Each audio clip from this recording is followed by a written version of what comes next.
What's up, guys? Sam Productions here, back with another video. Today, we're going to be predicting the top 10 wide receivers in terms of receiving yards for next season. I already did one for tight ends, running backs, and quarterbacks. So, yeah, I'm doing for wide receivers today. Hopefully, you guys enjoy this video, and let's get started. At number 10, I have DJ Moore. I want to put him in at like number 6 or higher, like he was last season. He was number 6 in receiving yards last season.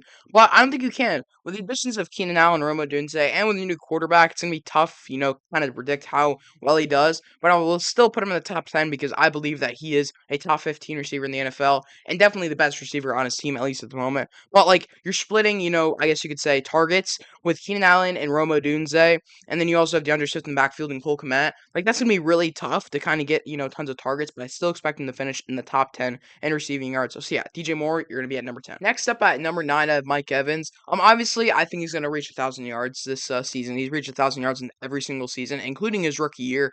Really, honestly, a first ballot Hall of Famer. He just signed a new contract. Maybe the chemistry with Baker gets better, but I don't expect him to improve that much. He was number 9 last year, and Rachaad White maybe developing into something great. You still obviously have Chris Godwin on team, and you have K. Dot, and again, maybe developing into something great. It's gonna be tough for him to really improve and get that much better than he did last season. I mean, he had 1,200 yards last season. He was number 9. That's really, really good.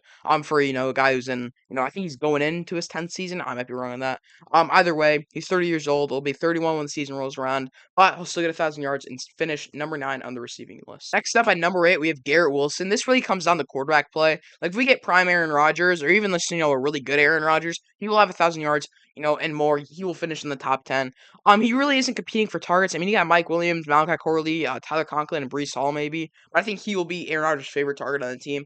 He had a really good rookie year. Again, he had a decent year last year, but he only had 3 touchdowns and a little over 1,000 yards.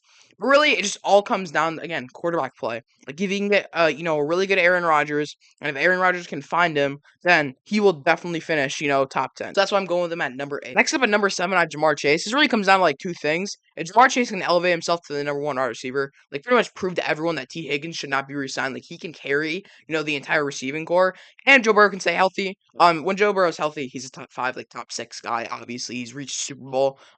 So yeah, it really just comes down to that. Because if Ja'Marr Chase proves himself as the number 1 option, then he will definitely get paid. T. Higgins will most likely be off the team. But if he doesn't, then, Joe Burrow might be spreading the ball around to, like, Mike Gesicki, Jermaine Burton, Trent Irwin, and obviously T. Higgins. And then maybe there'll be talks about, maybe trying to keep T. Higgins and maybe try to give Ja'Marr Chase less because he isn't performing at, his highest level. But I think he will this season. I think Joe Burrow will stay healthy, at least for most of the season. So yeah, I think Ja'Marr Chase will take a step up and reach into the top 7. Next up at number 6, I have A.J. Brown. He's surrounded by such great talent, so it's kind of weird to put him this high on the list, but he's such a freak athlete that you kind of have to put him up here. And him and Jalen Hurts' connection is really good. He finished 5th last year, so I guess you could say he's taking a small step back. But, I mean, they have Saquon on the team now. Obviously, Dallas Goedert is really good. Devontae Smith. Paris Campbell, he's pretty good. So really, I guess you could say he's going to take a small step back, but he's still going to have a great year, probably 1,400 yards again. So yeah, him and Jalen Hurts' connection, again, is pretty good, and I expected to have, a really good year this year. But with all the kind of new rising wide receivers in the NFL right now, guys like Amon-Ra St. Brown, Puka Nacua, I just expect him to take a small step back from what he did last year. Number 5, I have Amon-Ra St. Brown. Kind of weird to say because it's like he's a really good wide receiver. I think he's honestly like a top 5 guy. He finished 3rd last year. Why can't he kind of replicate that after getting paid tons of money? The only reason I see he's gonna finish 5th is because you still have Sam Laporta, who I think will get more targets this year. Maybe not more yards, but definitely more targets. You still have guys, in the receiving room like Donovan Peoples-Jones, Khalif Raymond, and Jameson Williams, and then you still have Dave Montgomery and Jahmyr Gibbs. So again, it's gonna be tough for him to kind of replicate those, huge numbers that he had last season with, I think, honestly, maybe more, emergence of the rookies like Sam Laporta and Jahmyr Gibbs. Those guys are gonna be used more, as time goes on, especially Jahmyr Gibbs. So yeah, I'm expecting to have that many yards as he did last season, but still probably have 1,400 plus. So yeah, Amon-Ra St. Brown, he's not gonna replicate the same success he had last season, but he's still gonna have a really good season. Now, number 4, I have Puka Nacua.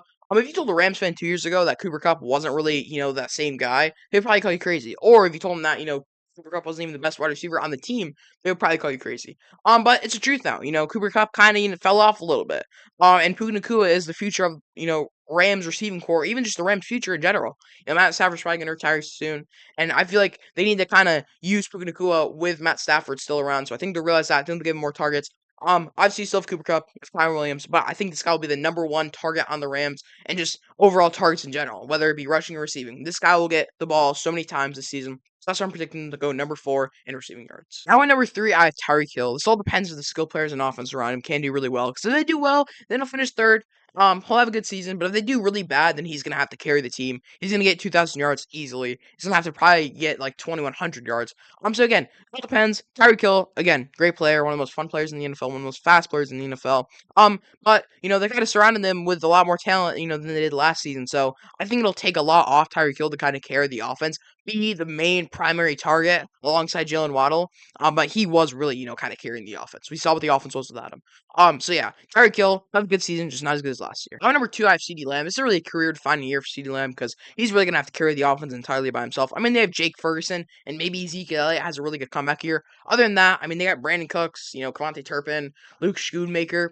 Like, he's going to have to do it all by himself, most likely. Him and Dak. I think it's a career-defining year for both of them. But honestly, more importantly, CeeDee Lamb. He needs to prove himself that he's on the level of Justin Jefferson and Tyreek Hill. I think this year to kind of prove it with Dak. Maybe, honestly, they re-sound both of them, keep that connection going. Because him and Dak's connection, again, is probably a top 5 connection, in the entire league. That wide receiver quarterback duo. So yeah. I just expect him to have a really good year, a really career-defining year, to finish second in receiving yards to none other than Justin Jefferson. Now at number 1, I have Justin Jefferson. He's gonna reach 2,000 yards this year. He's undoubtedly the best player on the team. And with either JJ McCarthy or Sam Darnold starting, they are gonna target and give the ball to Justin Jefferson so many times it's crazy. He's undoubtedly the best wide receiver in the NFL. He's easily probably one of the best young players in the NFL. I mean, he's gonna be he's actually 25. He just turned 25 less than a week ago. So yeah, he's still super young. He still has, tons and tons and tons of years, games, seasons ahead of him, whatever you want to say.